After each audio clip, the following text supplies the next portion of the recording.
Yeah, we're going to make it work manually. So what we're going to do is you're going to hold the microphone up as she answers. Turn the computer volume up as much as possible. And I'll start the questions if you would do me the honor, and the World Regions class would do me the honor. So much revolutionary, great things and exciting things are happening in Burma this year, with you being released, to your political party now being able to run for office and you running for office.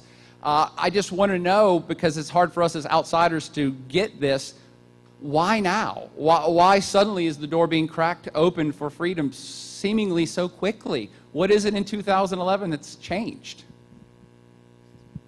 I think it's not a question of why now. It's something towards which we have been working for the last 23 years. So I think it's just our efforts bearing fruit now. People think that everything happens suddenly. It's not like that. It's like the first blossom opening up. It's been a long time coming. And if you ask me, it couldn't have come sooner. In fact, it's rather late than early.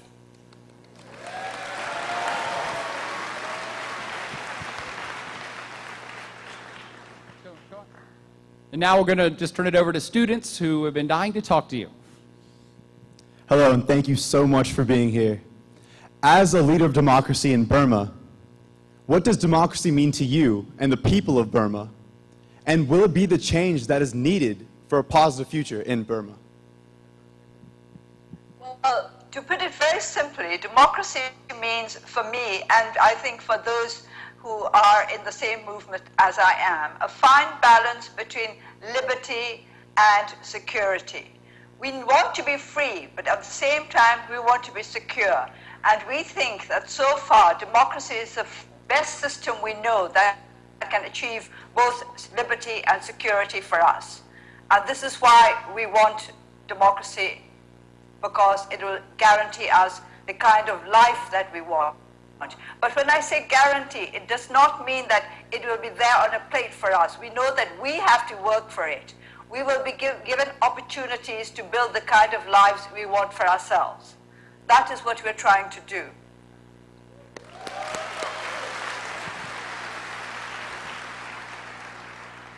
Hello, and thank you for speaking with us. What do you think will be the consequences of the developing Western support and approval of the Burmese government, and how will this, affect the Burmese government's willingness to continue reforming and its willingness to release more political prisoners in the near future? I think an intelligent engagement, rated steps will help us a great deal, because I think that the government of Burma wants to have good relations with the United States of America and other countries in the world. And I think this is the right time for the international community to engage in a careful, calibrated way so that it will help along our process.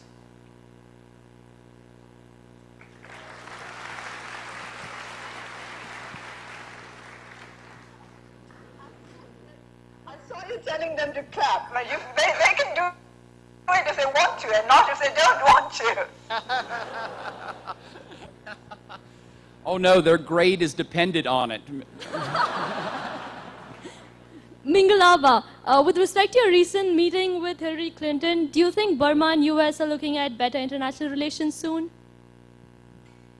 I hope so. I hope that relations between the United States of America and Burma will improve day by day, so that we can have more meetings like that, like this, and perhaps in person rather than across the wires. I can see your hand.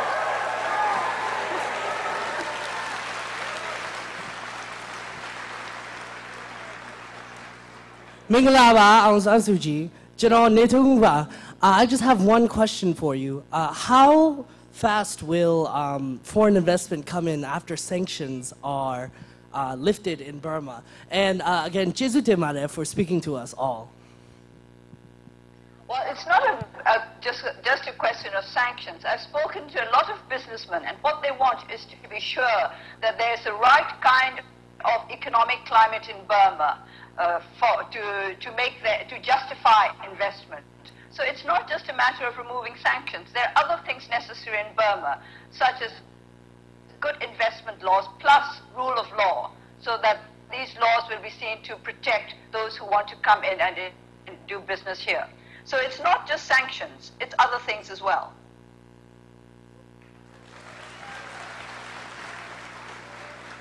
Hello. What books do you recommend for an aspiring political activist? Sorry, could you repeat the question? What makes something or the other? What books do you recommend for an aspiring political activist? What books? Well, I think it depends on what kind of politics you're going to go in for. It just happens that about the first book on politics I ever read was about somebody who was kept under solitary confinement for 7 years. But perhaps that was just coincidence. And that certainly prepared me for the kind of politics I got engaged in. But that may not necessarily prepare you for the kind of politics you would like to engage in. So I think a broad knowledge of the world around you is really the best preparation for any kind of political life.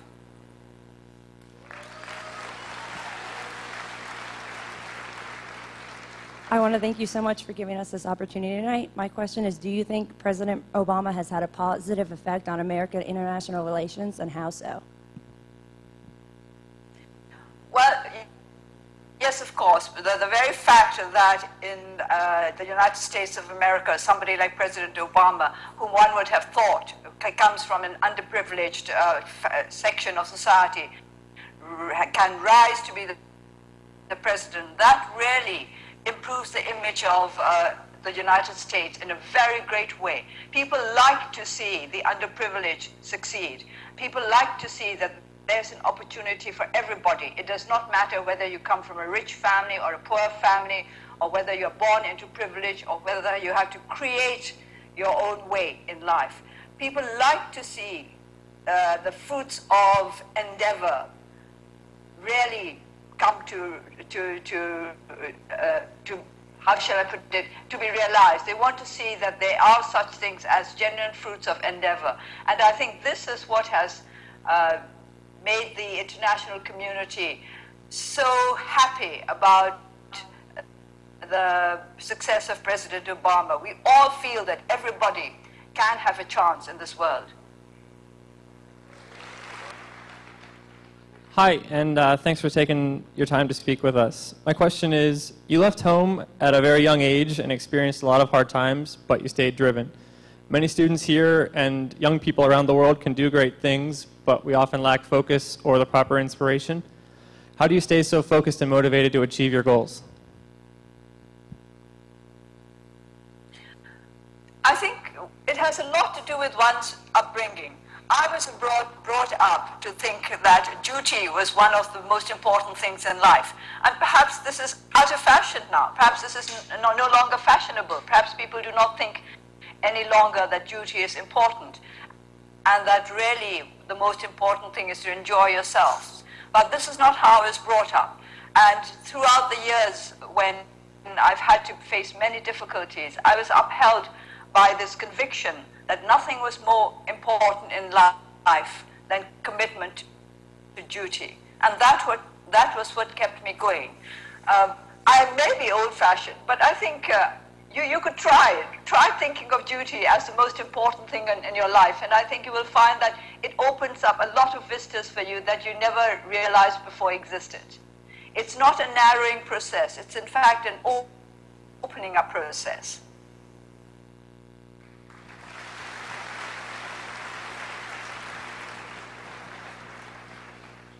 Hello, thank you for speaking to us today. And my question would be, do you think that what happened in Burma lately is a result of the Arab Spring uprising?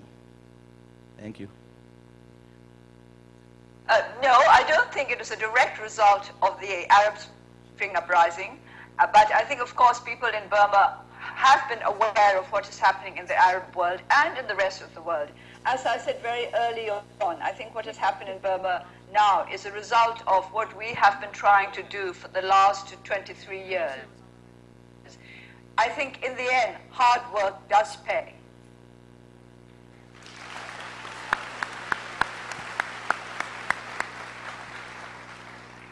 Hi, I was wondering, while you were in Burma, how did you get started in being recognized for your ideas and as a leader figure without little use of internet or telephones or technology? Thank you. You know, once upon a time, there were such things as books. I mean, there still are now. And I think I got to be known through some of the books I wrote and some of the articles I wrote. And of course, even though there was no internet when I first started in the democracy movement, there was the radio and some interviews that I had with various journalists.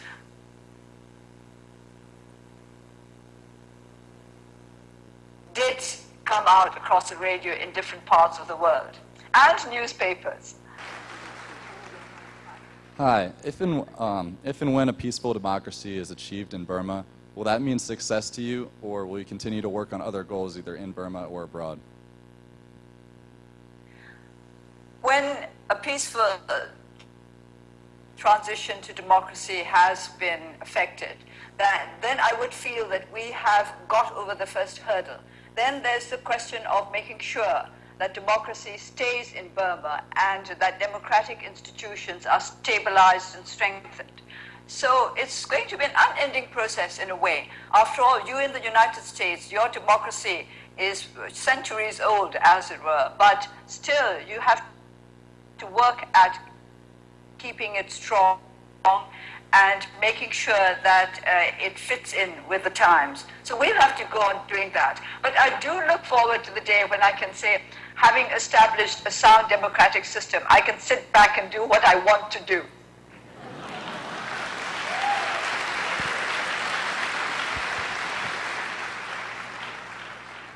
Hi. How did the assassination of your father many years ago drive you to fight even more for freedom and democracy in Burma? I never think of my father as somebody who was assassinated. I always think of him as somebody who used his life in the best way possible. And I must say that one of the things that I associate most with my father's assassination is the fact that those who were responsible for his assassination were given all the rights that they were entitled to, that they enjoyed all the rights of justice. And that is something that I cherish very much. I would not like to think that anybody had suffered because of my father.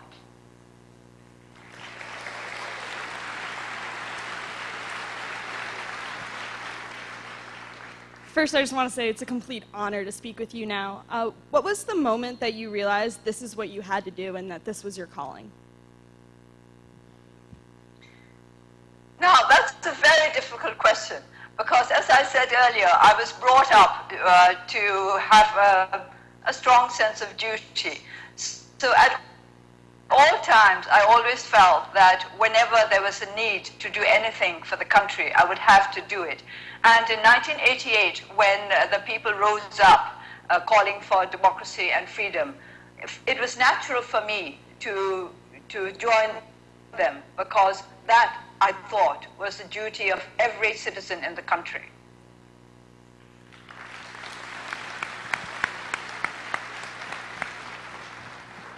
Hi. My parents are about to take a world tour, and my mom actually called me this morning to have me ask you what tourism is like in Burma right now, and is it something that you would encourage?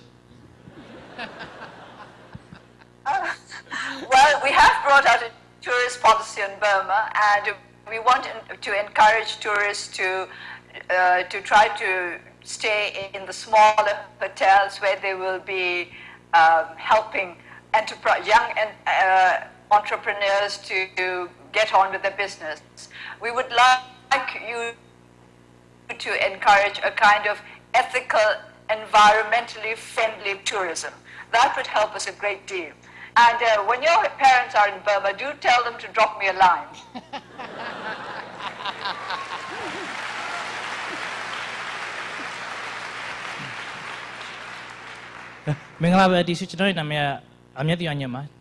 Actually, I came to the US in 2002, and I have Burmese education of up to 6th grade, and I personally experienced some. Actually, there were a lot of corruption within the educational system. My question to you is, if you do get elected to the office, what are your plans to fix that kind of corruption, ma'am? Fixing corruption is a long and difficult business, because it's not just a question of bringing about laws that will punish those who are corrupt, and it's not simply a question of giving civil servants, including school teachers, salaries that will enable them to lead decent lives. It's also a question of changing the mindset. For people who have got used to corruption for decades, they can't just overnight stop looking upon bribes as a normal way of life. It's become so normal for them that they don't even consider it as corruption. So it's going to be a long and hard job cleaning up the whole country. We all have to work at it, and we have to work at it from different directions. We have to work at it through rules and regulations. We also have to work at it through the participation of the people, making it obvious that they do not like that kind of system. There's so many things to be done that, in fact, I'll have to ask you for suggestions and ideas as to how we should go about it as quickly as possible.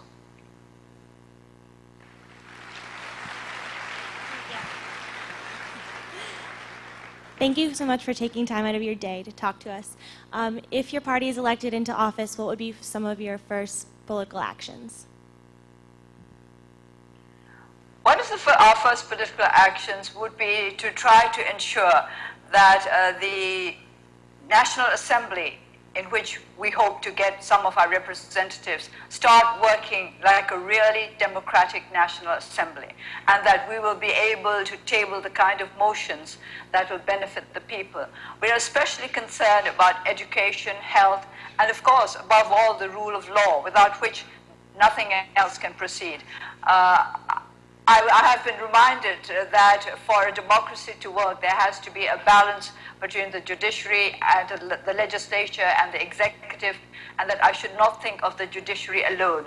This is true, but the judiciary is very important, because unless there's rule of law and an independent judiciary, the people will never be secure. They will never know where they stand. They will never know when they will be punished and why. So we are going to work towards strengthening democratic institutions and to improving the health and education system in Burma, because this is what we need most of all at the moment.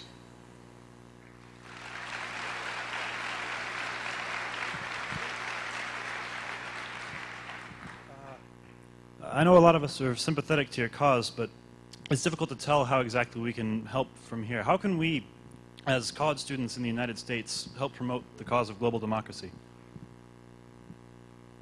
Well, first of all, you're helping right now by getting in contact with me. I was very, very touched and very, very happy that you asked me to join you here like this. And also, I must add that I was very pleased that you had technical difficulties. It made us feel that we're not that far behind you after all. And I hope lots and lots of you will come to us here and see how we are proceeding along our path to democracy. And by keeping in contact with us, I think you will find that there are many ways in which you can help us. And particularly, I would like you to help us with our education. Consider taking some Burmese students into your tech. Give us a few scholarships. And send us a few of your teachers, you know, like your geography professor.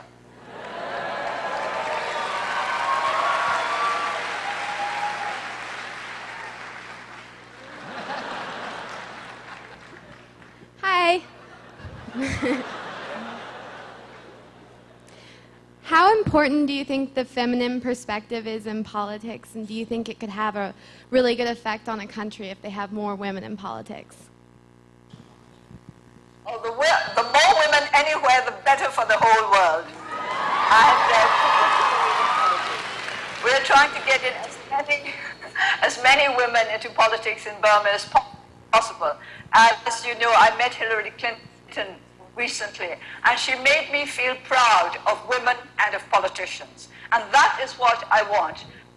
People should be proud of women and of politicians. Give that to him.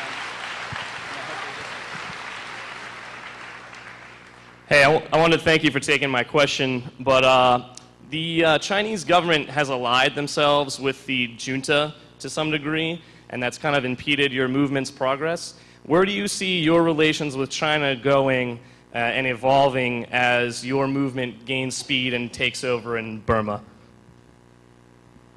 Well, Burma always has had a tradition of friendly relations with China. You mustn't forget that we're neighbors, and it's always important to keep on good terms with neighbors, especially as we are in the sort of position where we can't move away if we don't get on with each other. It's very important that we do get on with each other. And I'm sure that as we proceed towards democracy, we'll be able to strengthen and improve our relations with China. You mustn't forget that in the days when Burma had a democratic government, we had very good relations with China, and the democratic Burmese government was one of the first countries in the world to recognize the communist government of China back in the 1950s. So there is a good, solid tradition of friendship in spite of differences.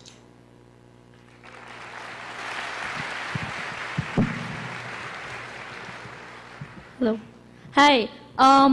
So when you look back on your life, what are the most important personal experiences that have had an impact on you, and what is your advice for the women in today's world? Well, one of the most important experiences of my life was going to university. The years that I spent at Oxford University as a student have been very good for me in many ways, not the least of which was that they provided me with very happy memories. And during those years when I was on my own, I could always draw on those memories to strengthen me with the realization that I have had much happiness in life. So first of all, I would like to remind you to make the best of your years at college. Don't waste them. And with regard to my position as a woman, what the most memorable part of my years was, I think it was the fact that I grew up with my mother. My father died when I was 2, so I was brought up by my mother. And always that has affected the way in which I looked upon the role of women. I always thought it was perfectly natural for women to take the lead. You were put under house arrest a number of times and for many years. I'm just wondering what that was like and what you did to remain optimistic about Burma's future while under house arrest. Thank you. Well, house arrest is not all that bad, particularly if you think of the fact that all my other colleagues who were arrested were put into prison rather than kept in their own homes. And also, you have to look at the positive side of things. When I was under house arrest, I got a lot of rest, and I was able to read a great deal. Now that I'm out of house arrest, I hardly have time to read and not enough time to rest. So you can always look at the positive side of things. And of course, when you're on your own, you really learn to know yourself. And that is one of the most important things in life. And that has helped me a lot with what I'm doing now. I think a lot of what I do now, I would not have been capable of doing if I had not been placed in a position where I had to live with myself for about 15 years.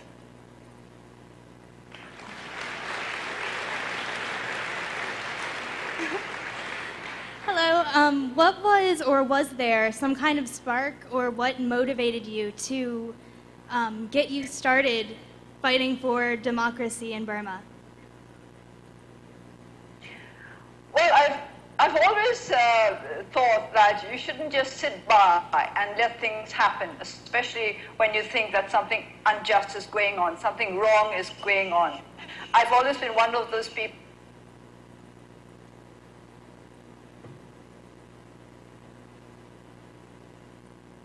that is because of my mother's upbringing. When you think that something needs to be done, then you've got to get up and do it yourself instead of waiting for other people to do it.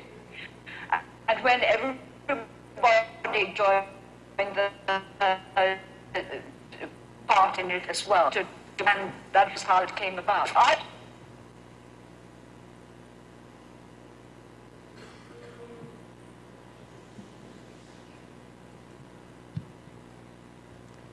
Great silence. I can't hear a word.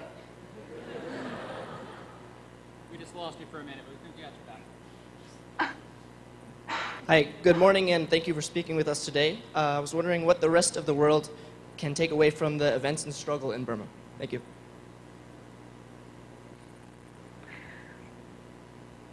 First of all, I think the rest of the world could think in this way, that you can always help other people. One of the great pillars of strength for us throughout these years has been the support of the international community.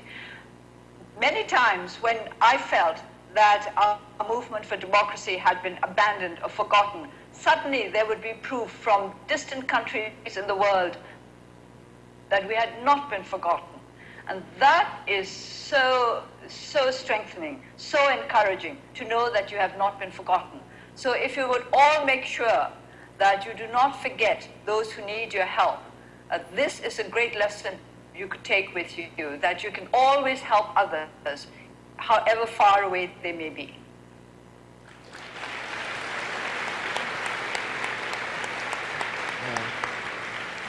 Hello again. My high school government book said, when a nation begins to value security over freedom, it begins its decline.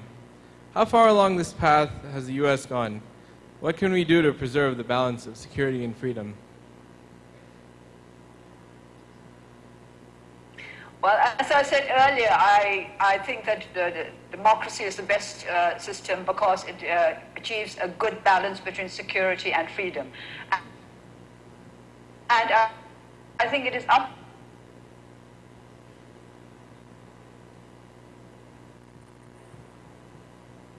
one outweighing the other. As long as you are alert to that danger, you will always be able to avoid it.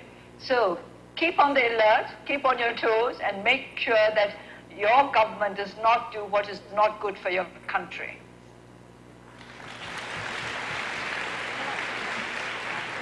Hello.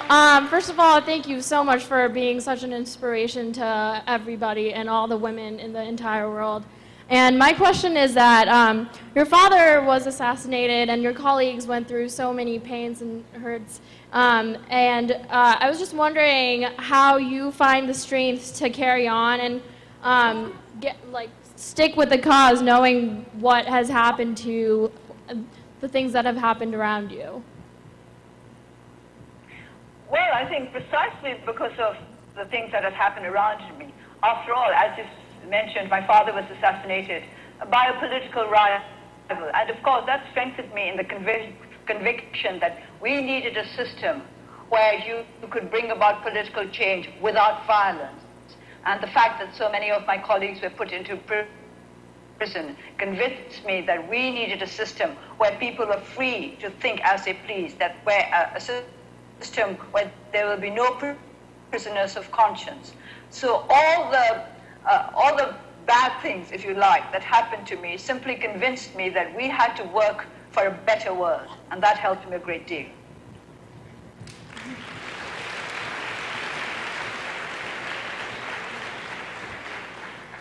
Oh my gosh, this is so cool. This has been a very good year for the Middle East and in terms of democracy, and I was wondering what you think that the Arab Spring and democracy, like the future for democracy in the world, including Burma, and yeah. Well, I can say now that the article I wrote for The Economist 2012 has come out that my view is that balance is the most important thing. Arab Spring, yes, it's a spring, but what happens now? What is going to be the next phase? And I think we all need the right kind of balance if things are to turn out the way we hope they will. So it's always a balance between what is possible and what we would like. And it's a balance, as we said earlier, between security and freedom. It's a balance between what others want.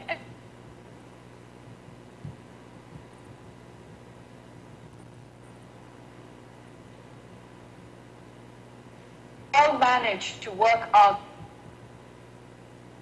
this balancing act properly, then I think we will proceed towards a better, more wholesome world.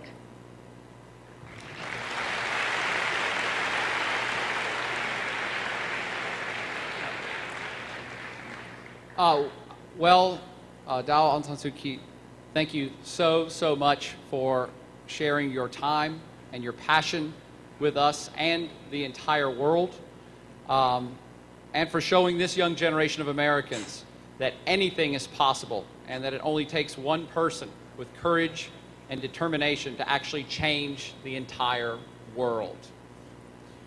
Yes, please, absolutely.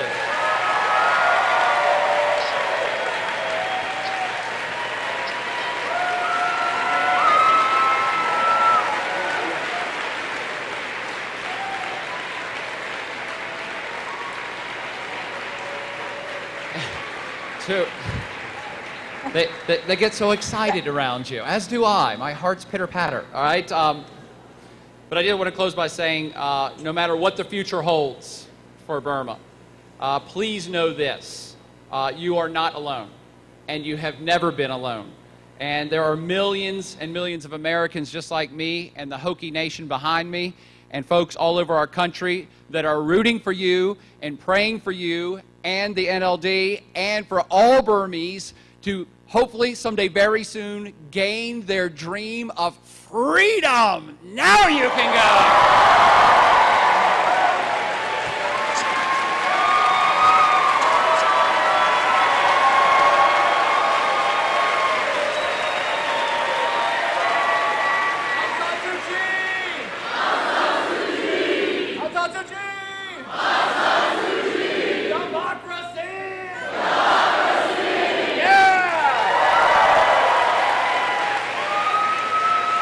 Thank you so very much. Have a great day, because now it's morning there, so you get to go to work all day. So thanks again for getting up so early for us. Thank you very much, and I hope that one day I'll be able to come to Virginia Tech. Thank you.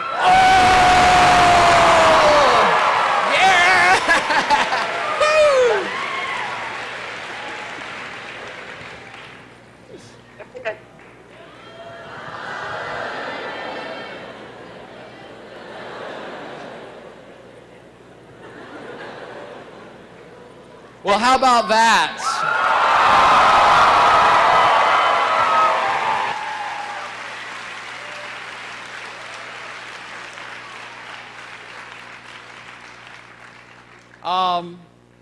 What do you want? Do what? 100 people? 100 people. Oh, we're watching live stream. Gotcha.